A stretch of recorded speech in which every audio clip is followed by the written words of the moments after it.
Dr. Lucas, médico, capítulo número 4, vou fazer a leitura dos versos de 1 a 13, onde se relata a tentação de Jesus. O Evangelho segundo escreveu Lucas, capítulo 4, dos versos de 1 a 13. Assim está registrada a palavra de nosso Deus. Jesus, cheio do Espírito Santo, voltou do Jordão e foi guiado pelo mesmo Espírito no deserto, durante 40 dias, sendo tentado pelo diabo. Nada comeu naqueles dias, ao fim dos quais teve fome. Disse-lhe então o diabo: se és o Filho de Deus, manda que esta pedra se transforme em pão. Mas Jesus lhe respondeu: está escrito, não só de pão viverá o homem. E levando-o, mostrou-lhe num momento todos os reinos do mundo. Disse-lhe o diabo: dar-te-ei toda esta autoridade e a glória destes reinos, porque ela me foi entregue, e eu a dou a quem eu quiser. Portanto, se prostrado me adorares, toda será tua. Mas Jesus lhe respondeu: está escrito, ao Senhor Deus, teu Deus, adorarás, e só a Ele darás culto. Então o levou a Jerusalém e o colocou sobre o pináculo do templo e disse: se és o Filho de Deus, atira-te daqui abaixo, porque está escrito, aos seus anjos ordenará a teu respeito e te guardem. E eles te susterão nas suas mãos, para que não tropeçares em alguma pedra. Respondeu-lhe Jesus: dito está, não tentarás o Senhor teu Deus. Passadas que foram as tentações de toda sorte, apartou-se dele o diabo até o momento oportuno. Que Deus abençoe a leitura de sua palavra. Deus querido, Deus amado, lemos a tua santa palavra. E agora que nos preparamos para ouvir a mensagem do teu Evangelho para os nossos corações, nós queremos, Senhor, pedir a iluminação do teu Santo Espírito para a mente e lábios do pastor e para os nossos corações, que possamos agasalhar a tua palavra, Deus amado, e praticá-la segundo a tua vontade, em nome de Cristo Jesus. Amém. Amém. Talvez sentar.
poder entender melhor a respeito de Jesus sendo levado para o deserto se nós formos até o capítulo 3, versículo 21, que fala exatamente do batismo de Jesus e diz a seguinte: e aconteceu que, a ser todo o povo batizado, também o foi Jesus.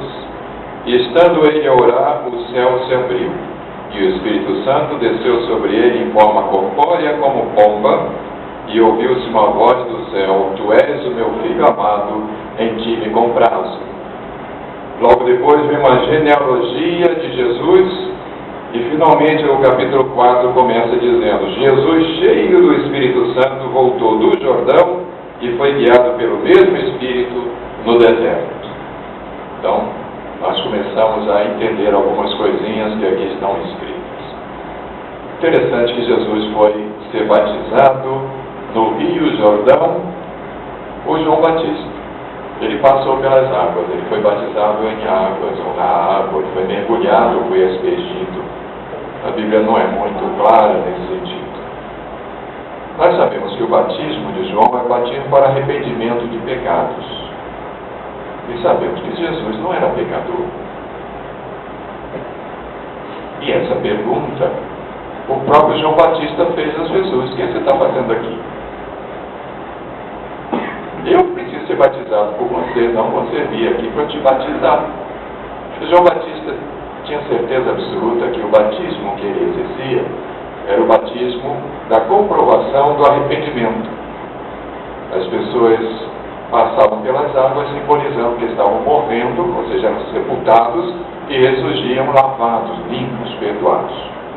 Jesus não precisava disso, mas Jesus falou: não, João, deixa estar exatamente do jeito que eu vim fazer, porque eu preciso passar por essa situação, dando testemunho de como as pessoas devem agir.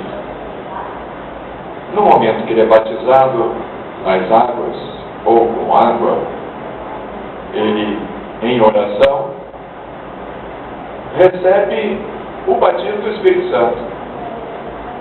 Ora, Jesus também não precisava ser batizado com o Espírito Santo, porque ele era Deus.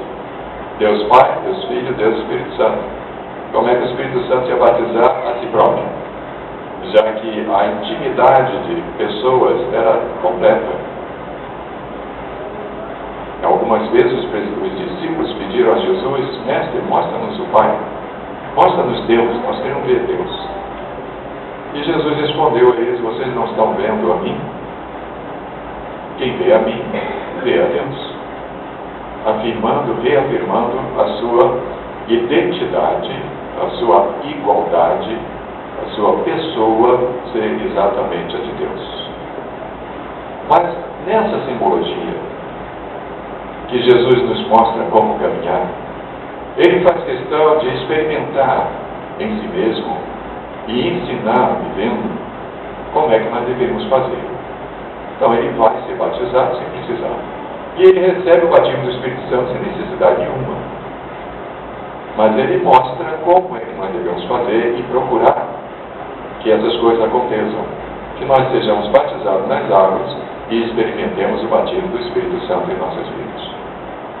E assim, cheio do Espírito Santo, porque ele não podia ser de outra maneira, ele é levado, é conduzido, é inspirado a ir, o homem Jesus, a matéria, o corpo, o indivíduo, Jesus, filho adotivo de José, filho de Maria, gerado no ventre de Maria pelo poder do Espírito Santo, aquele homem que machucava os seus pés, que sujava os seus pés nas poeiras das estradas, aquele homem que sentia necessidades, sentia frio, sentia calor, aquele corpo material habitado por Jesus, ele é levado ao deserto. E ali ele se mantém em contemplação e em oração durante 40 dias. Durante esse período, todas as suas reservas são esgotadas. Ele está, como um ser humano, consumindo as suas energias, a gordura armazenada. É um homem de 30 anos, de certa complexão física, Não nos esqueçamos que ele ajudava José, seu pai, como marceneiro. Portanto, ele de vez em quando pegava no pesado mesmo, quer dizer, todos os dias ele trabalhava, mas de vez em quando tinha que pegar umas vigas pesadas junto com seu pai para serrar essas vigas, dali produzir tábuas e dessas tábuas produzir móveis. Jesus trabalhou muito e trabalhou no pesado, como marceneiro. Quem sabe até hoje existe uma cadeira que Jesus fez. Deus só não nos revela onde está essa cadeira, porque senão ela vai ser adorada, incensada, acender velas, enfim, a santa cadeira que Jesus fez. Obviamente que isso não tem nenhum valor espiritual, mas seria interessante ver uma cadeira e dizer, olha, realmente ele era um bom marceneiro. E Jesus vai para o deserto e começa a consumir as suas reservas de energia. Não nos esqueçamos que quando a Bíblia fala em deserto, ela não está falando em areal. Aquelas dunas de areia sem fim, onde a vida é praticamente impossível. É sempre região semiárida. Não nos esqueçamos que ele está saindo do Rio Jordão, onde ele foi batizado por João, e João era considerado um homem que vivia no deserto. E o deserto de João Batista era um deserto que tinha um rio. Tinha água, tinha vegetação simples, rasteira, vegetação primária, é verdade, mas tinha vegetação. Tinha gafanhotos, que João comia os gafanhotos. Ora, gafanhoto comia erva, então tinha erva. Se Jesus está num lugar levado ao deserto, ou seja, uma região semiárida, onde ele podia encontrar água. Porque deixar de comer para Jesus era uma possibilidade até plausível, mas deixar de beber água naquele calor, naquela situação, em pouquíssimo tempo ele estaria morto. Então nós acreditamos que Jesus fez jejum de alimentos, contudo hidratou-se, bebeu água. 40 dias em oração, e aquele corpo suportou. Nós gastamos aí uma média de 1.200 calorias por dia, 2.000 calorias, dependendo do tipo de atividade, 2.500 calorias, dependendo do que você faz. Mas Jesus, assentado em contemplação, gastando energia apenas para respirar, para o seu metabolismo básico, metabolismo basal, é possível que ele queimasse entre 40 e 50 gramas de gordura por dia. Isso seria o suficiente para um negócio de 800 calorias, mantendo a vida. E com a contemplação, com a oração, ele foi suportando 40 dias. Ao final de 40 dias, diz a palavra de Deus que ele sentiu fome. E ali perto, observando toda essa cena e esperando o momento oportuno, estava o inimigo de nossas almas. O diabo, o tentador, enfim, o nome que queiram dar, o maligno, estava esperando o momento da fraqueza do corpo e se aproxima de Jesus e diz: você está com fome? Eu estou sentindo que você está com fome. É 40 dias que eu estou aqui tomando conta, estou percebendo que você está começando a ter fome. Se tu és o Filho de Deus, diga a essas pedras aqui que se transformem em pão. Aí você poderá matar essa sua fome. Eu entendo a tua fome, eu te acompanhei 40 dias e ouvi a tua perseverança, a tua firmeza. Pode deixar que eu não vou contar para ninguém. Isso fica entre nós dois. Todo mundo vai saber que você passou 40 dias aqui em oração, em jejum. Olha, parabéns, não é todo mundo que aguenta isso não. Você aguentou. Fica entre nós, mas se tu és o Filho de Deus, manda essas pedras que se transformem em pão. E Jesus começa a responder ao inimigo usando a palavra de Deus. Ele diz: está escrito, nem só de pão viverá o homem. Mas você já imaginou? A gente está aqui conversando nesse ar refrigerado, gostoso, sentado nessas cadeiras confortáveis. Nós já tomamos o café da manhã, fizemos um lanchinho, jantamos ainda não, né? Mas alguns de nós já tomaram um cafezinho agradável ali, e nós estamos imaginando Jesus nessa situação climática gostosa que nós estamos aqui. Gente, ele está morto de fome. São 40 dias sem comer nada. E alguém vem com uma proposta, lembrando a ele que ele é capaz, como Deus Criador, de mudar as coisas, de fazer as coisas acontecerem. Alguém lembra a ele, você pode fazer, ainda vem como desafio. Eu te desafio, se você é filho de Deus, diga essas pedras transformem em pão. Olha só, você, além de provar para mim que é filho de Deus, ainda ganha de brinde um pãozinho gostoso, quentinho.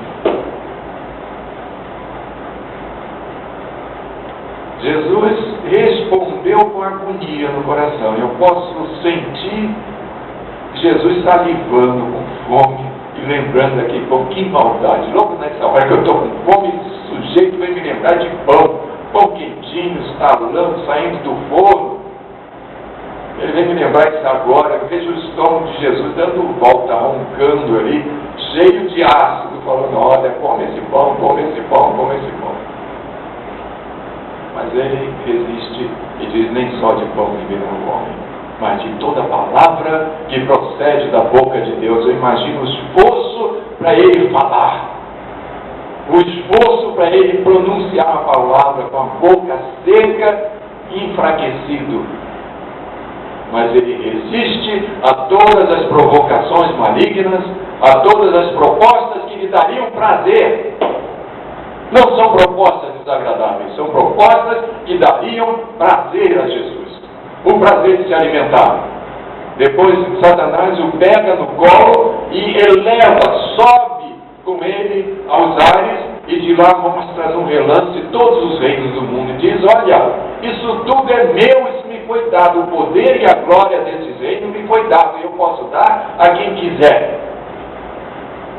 E eu posso te dar. Você veio aqui para conquistar, pois eu facilito. Basta que você se prostre e me adore, é só isso. E Jesus responde ainda no colo do inimigo que o levou acima e diz, olha, só a teu Deus adorarás, e só a Ele darás culto. E assim vai, situações extremamente vantajosas, situações extremamente boas, que encheria os olhos de qualquer um de nós, são apresentados a Jesus. Ele resiste com a palavra, porque ele conhecia a palavra, e o pior, o inimigo também conhecia. Quando percebe que não consegue vencer Jesus com essas propostas, começa a contra-argumentar. Também está escrito, leva Jesus até o pináculo do templo e diz, lança-te daqui embaixo, porque está escrito. Satanás é um teólogo, conhece a Bíblia com a beleza. Conhecer a Bíblia de trás para frente, de cima para baixo, não quer dizer que você conheça o Senhor da Bíblia. Porque o inimigo conhece muito bem a Bíblia. Diz, olha, está escrito que se você se jogar, Deus dará ordem a teu respeito aos anjos dele para virem te socorrer. Não está escrito? Então se lança aí.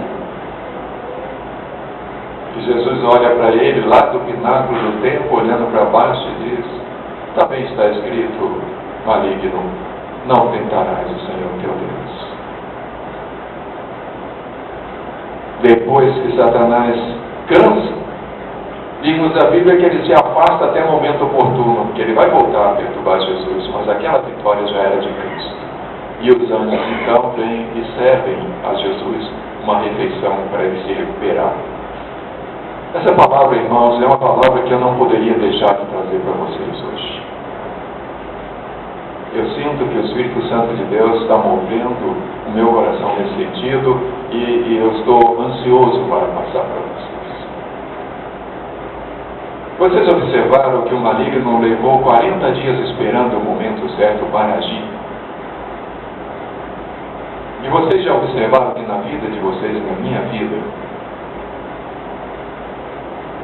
há momentos em que ele age e há momentos em que ele não consegue agir. Eu exemplifico. Suponhamos que você esteja saindo agora de um restaurante, lá da Parmeia, aquelas pizzas maravilhosas, né? E aqui é fofoca, tá? teve alguns que comeram umas 3 ou 4 pizzas inteiras. Suponhamos, está saindo satisfeito, beleza, e do lado de fora eu venho com uma pizza toda fumegante, cheirosa, gostosa. Você vai dizer, olha, muito obrigado, mas acabei com o meu bocado, eu não preciso mais, muito obrigado. Eu não posso tentar você com uma pizza depois de você sair de uma pizzaria. Não é verdade? Suponhamos que você chega e acorda um belo dia, pega o telefone, liga para a sua agência bancária, diz que ao lá saldo vem lá 50 mil reais. Eu não vou poder tentar você com 100 reais, nem com 200 reais. Suponhamos que a sua vida em família está uma beleza. A sua esposa é um doce de coco, o seu marido é a pessoa mais maravilhosa do mundo. É uma coisa linda. Aquela esposa fantástica, aquele marido espetacular. Eu não posso tentar você com a Daniela Vinicius. Nem com... Qual é o nome dele? O alemão. Tiago Lacerda, seja lá quem for. Não posso. Bobagem, perder meu tempo. Perder meu tempo. Houve um homem chamado José, um rapaz amado de seu pai, Jacó.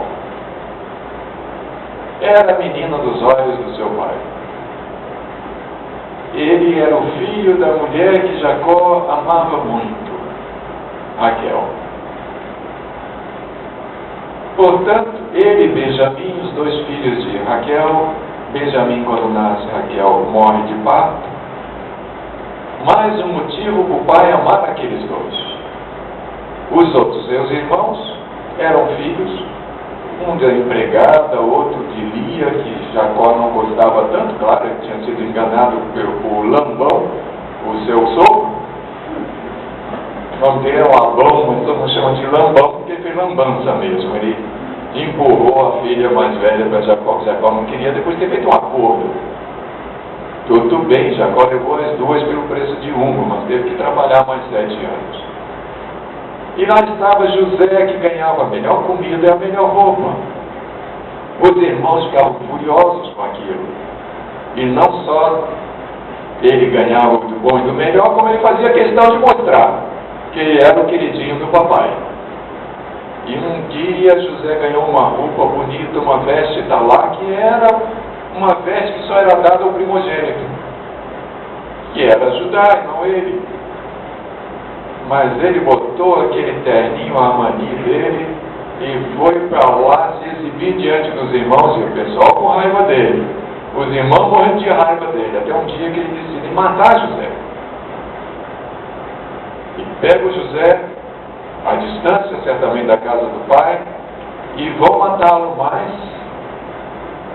como bons judeus que eram, e falou, por que a gente vai matar esse rapaz? Vamos vender ele e ganhar os trocados, não é? Fazemos qualquer negócio. E em vez de matarem José, vende aos cameleiros ismaelitas que estavam indo para o Egito, e José vai em cima de um cesto, preso, escravo. O jovem, o querido que tinha uma família, um pai que o adorava, vai para o Egito como um escravo. Nós todos conhecemos a história de José. Mas eu quero lembrar para vocês um detalhe. Deus era com José. E um dia José estava na casa do seu senhor que o comprara, Potifar, e Deus abençoou tamanhamente, de tal forma Potifar, que José foi colocado como o homem mais importante da casa, abaixo apenas do seu senhor. E tinha autoridade para usar de tudo, menos da esposa do seu senhor. E aí estavam 2 pessoas problemáticas. A esposa de Potifar, com um problema muito sério de relacionamento. Porque Potifar era um eunuco. Ele era um chefe no Egito, ele era um comandante no Egito, mas ele era eunuco. E aquela esposa tinha problemas com ele.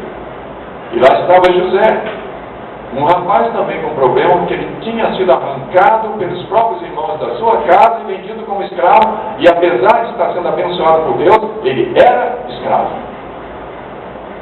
E ele tinha uma mágoa nisso. Nós vamos ver na história do final de José que ele tinha mágoa, ele sofria por causa disso. E ele diz isso aos seus irmãos quando os reencontra, já no final da sua história. Duas pessoas com problemas. Duas pessoas cheias de razão.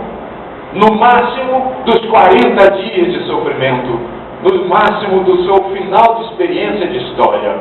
A mulher mal amada e o rapaz despojado da sua liberdade e tratado como escravo. Quando Potifar está fora de casa nas campanhas, ela, a namorada dele, o procura. E ele responde: o meu Senhor me deu autoridade sobre tudo dentro da casa dele, mas não me deu autoridade sobre você. E foge da presença dela. José podia ter dito: Potifar, você está me devendo, e agora você vai pagar. Tudo que eu sofri, agora eu vou descontar. Poderia ter usado e abusado daquela mulher. Mas ele sentiu que em Deus ele não podia fazer aquilo. E apesar de todas as suas carências, suas necessidades, ele resistiu. E ele disse não e se ausentou.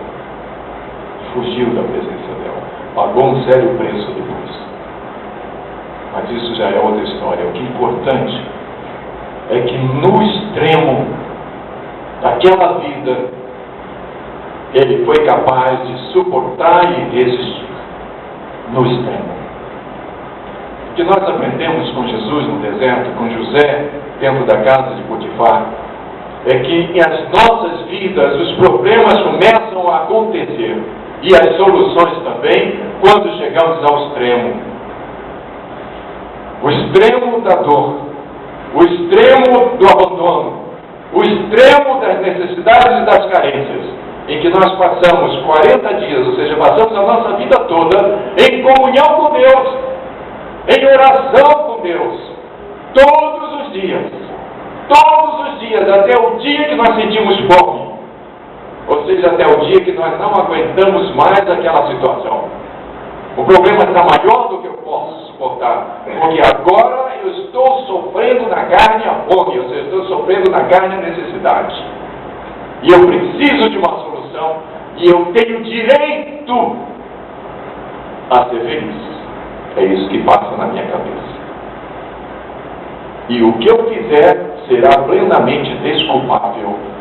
Se eu me vender, se eu me prostituir, se eu me corromper, será desculpável pelo sofrimento que eu passei até hoje. Eu estou no extremo, eu acabei, eu não aguento mais. O que eu vou fazer agora é perdoável, porque ultrapassou o meu limite. Pois bem, essa fronteira é a fronteira que Jesus está diante de Satanás agora, no deserto. Esse limite, depois de 40 dias, depois de 40 noites de sofrimento, ele teve fome, ou seja, ele chegou ao máximo, não dava mais, não podia suportar mais. Então é essa hora que nós estamos fragilizados. É esta hora que começa a luta. É esse momento. É preciso pedir a Deus para ter uma mente plenamente ligada com Ele, porque o momento da briga vai começar. Tudo que nós passamos é nada comparado com o momento que se inicia agora. É nessa hora, meu irmão, minha irmã. É nessa hora que você precisa estar alicerçado na rocha. Não conhecer a Deus intelectualmente, não conhecer Jesus intelectualmente, mas conhecê-lo de haver caminhado com Ele. De ser como Jó, ao final de seu sofrimento, ao final de seus 40 dias de perdas, uma após a outra, ao final de sua degradação física total, mas o seu espírito se mantendo íntegro. Quando acaba o martírio da sua vida, ele diz: eu conheci a Deus, de ouvir falar. Mas agora conheço Deus, de vê-lo frente a frente, ver rosto a rosto. Esse é o momento mais importante da sua vida. Eu não sei o que está se passando na vida de alguns aqui entre nós, mas o Espírito de Deus tem me angustiado nesse sentido. Esse é o momento de dizer sim ou não às propostas do maligno para a sua vida. Entre trocar Deus por alguma coisa prazerosa, imediata, que compense a sua frustração, a sua decepção com o momento presente. Esse é o momento de dizer sim a Deus e dizer não ao maligno. Porque era isso que ele estava esperando, e ele esperou até hoje, anos a fio. Ele esperou até agora. E a proposta de vida que você estava querendo seguir, que lhe daria prazer, mas destruiria o seu casamento, que lhe daria prazer, mas destruiria a sua carreira, que lhe daria prazer, mas destruiria os alvos que Jesus construiu para você na sua vida. Essa proposta, esse projeto de Deus, não pode acabar na sua vida. É importante que você diga não. Mas não diga não, eu estou dizendo não. Desde que a sua boca transpareça a vontade de Deus. Porque foi assim que Jesus fez. O homem Jesus estava arrasado. Mas o homem ligado a Deus estava fortalecido. E ele usou as palavras de Deus para responder o inimigo. Sem arrogância, sem vaidade. Mas ele respondeu com a palavra de Deus a cada proposta.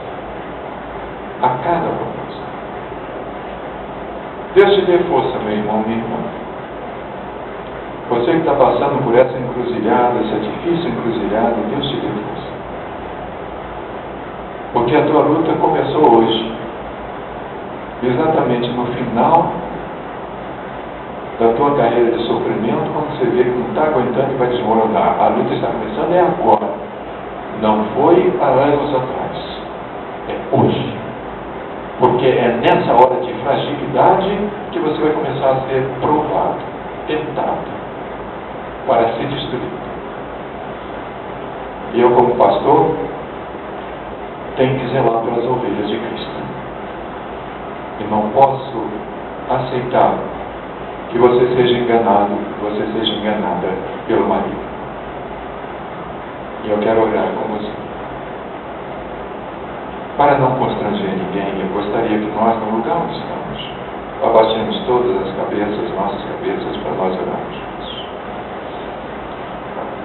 Pai querido, a Tua palavra nos dá vida e esperança, porque com Jesus aprendemos que quando as nossas forças se acabarem, o Teu Espírito nos orienta, nos reanima, nos firma. Pai bondoso, nosso irmão e nossa irmã que está aqui essa tarde e está no limite do seu suportável, das suas forças, está angustiado, está angustiada,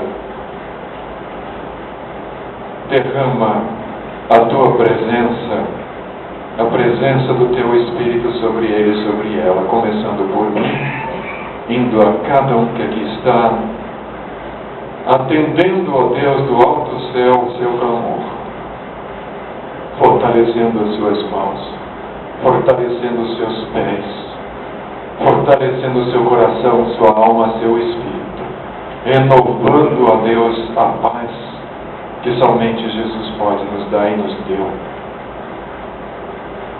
Fortalece esses irmãos e irmãs, sustenta-os, ó Deus, com Tua mão poderosa, e que o maligno seja vencido mais uma vez em cada vida aqui presente. Em nome do Senhor Jesus. Amém. Vamos ficar de pé, irmãos.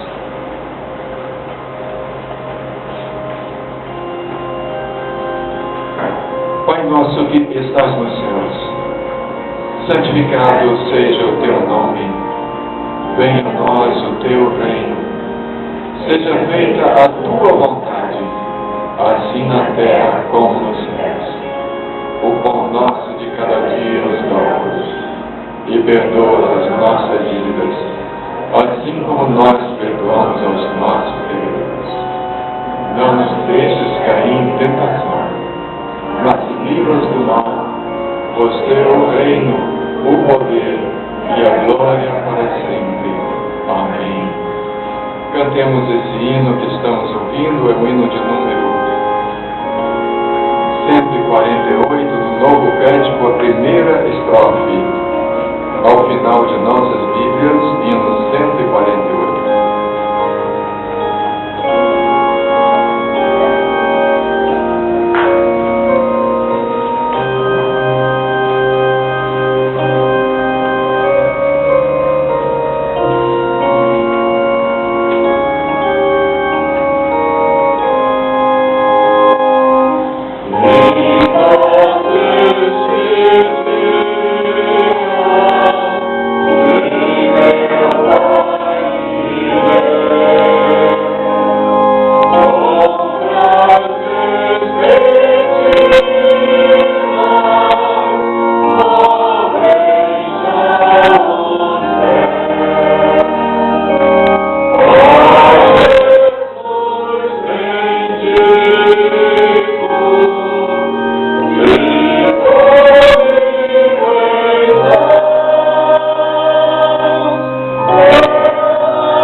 Seja, Pai querido, que todos nós não tenhamos medo algum da morte, todos nós não tenhamos medo algum da noite, e que possamos dormir em paz.